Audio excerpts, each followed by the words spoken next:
What's up, Olympia? Today we're talking about the September 9th Olympia City Council meeting, and it was kind of joyous and feel good. Yeah, it's a good meeting. Yeah. This is Council in 10. For the record, I'm Susan Grisham. And I'm Josh Lynn. Roll call. All council members were present. Yeah.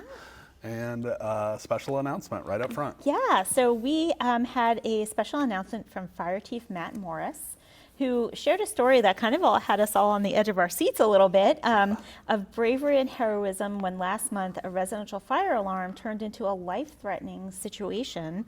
A single fire engine responded only to find an active house fire with a person trapped inside.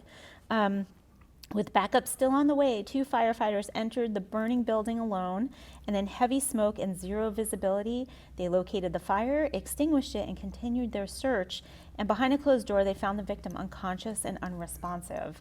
Knowing help was still minutes away and their air supplies were running low, the firefighters made the decision to continue with the rescue.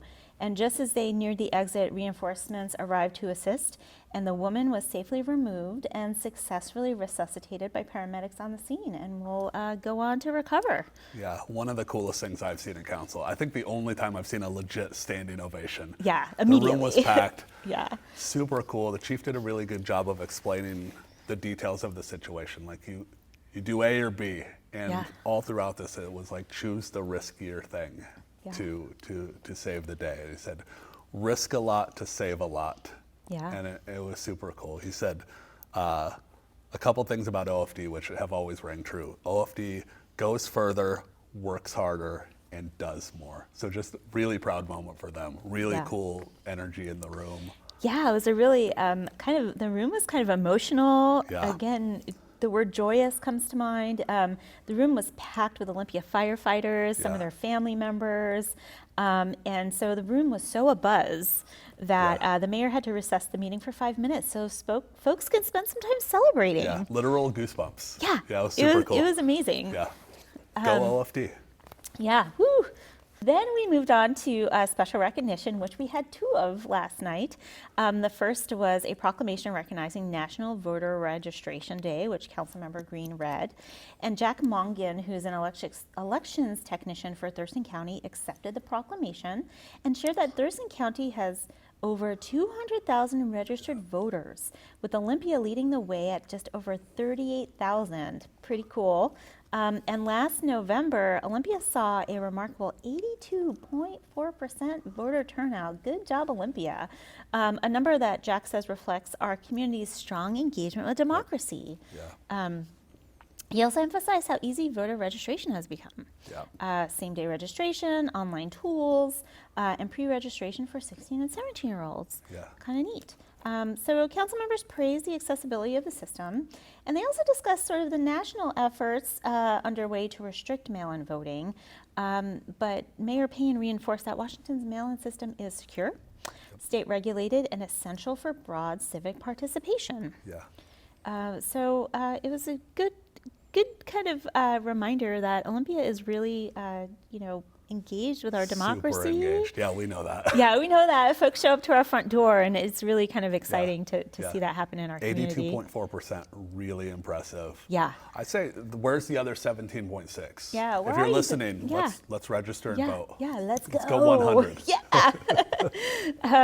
And then council members moved on to a second proclamation recognizing September 15th to October 15th, 2025 as Hispanic and Latinx Heritage Month, which I think is the 3rd time we've done this, and recognizing the deep cultural, historical contribution of Hispanic and Latinx communities and acknowledging both the challenges the communities face and their vital role in our cultural fabric. Yeah. So following the reading, we had Miguel Pineda, CEO of Lula Fest, and Jose Romo Ramirez of the Washington State Latino Leadership Network. They addressed the City Council and emphasized the importance of cultural visibility and unity, especially in these trying times. Both speakers invited the community to Lula Fest, which is a celebration taking place in downtown Olympia on September 27th, featuring music, food, family activities, resources, also a lowrider car show, which I'm so excited about. Lula Fest is one of the coolest things in town. It's very cool. Absolutely. And it's kind of expanded this year. It's going to start in front of the Olympia Film Society, the Olympia Theater.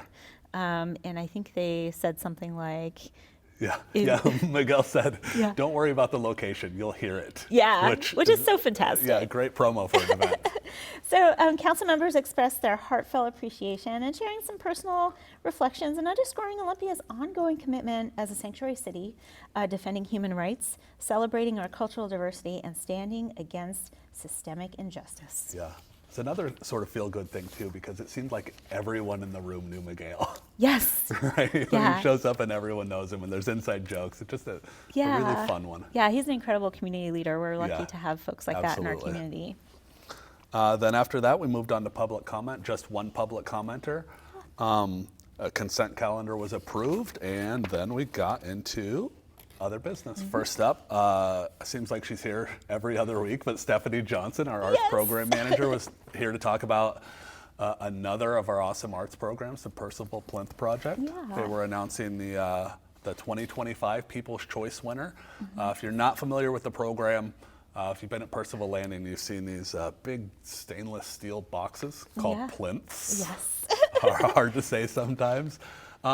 Each year they have a new crop of 15 to 18 sculptures loaned by artists, and the public gets to vote. And it's very democratic. The winner is purchased by the city for permanent display. Yes. So this year we had 519 people vote. Yeah. Winning sculpture, a Crane Study 47 by Travis Pond. Yeah.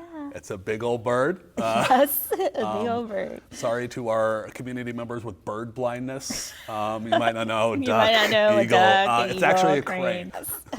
A pretty large one too, and it's made out of repurposed metal. Yeah, the mayor commented on how much he loved that it was made out of repurposed metal. So Yeah. once the winning sculpture is chosen, it's purchased by the city. It'll be in front of City Hall for about a year before it moves on to a permanent place. Yeah. And just a super cool, beloved program. Yeah, really amazing. All right, then up was item 6B, more comp plan stuff. We've talked about this a lot over the last few weeks because it's just a massive project. That is due to the state by the end of the year. So we Right. are going through all the chapters and getting them done. Yeah, it's really rolling now. They're all getting into their final stages. So David Ginther of Community Planning and Economic Development was up talking about the Public Participation in Partners chapter. Yeah. Which is one of my favorites. It talks about how we talk to the community and how we listen to the community. So a really important one.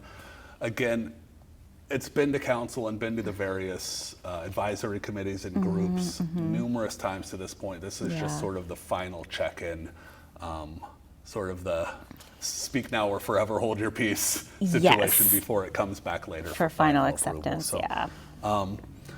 just a few minor things, but a good discussion from the council about plain talk. Yes. Which not only applies to this chapter, but all of the All the chapters, how to chapters, make it, we get stuck in jargon sometimes. Yeah, we have experts working on these things, and sometimes it's really hard to separate yourself from the language. Absolutely. So There council, are acronyms for everything that confuse even us. Yes. So figuring out a way to make that more accessible to the public.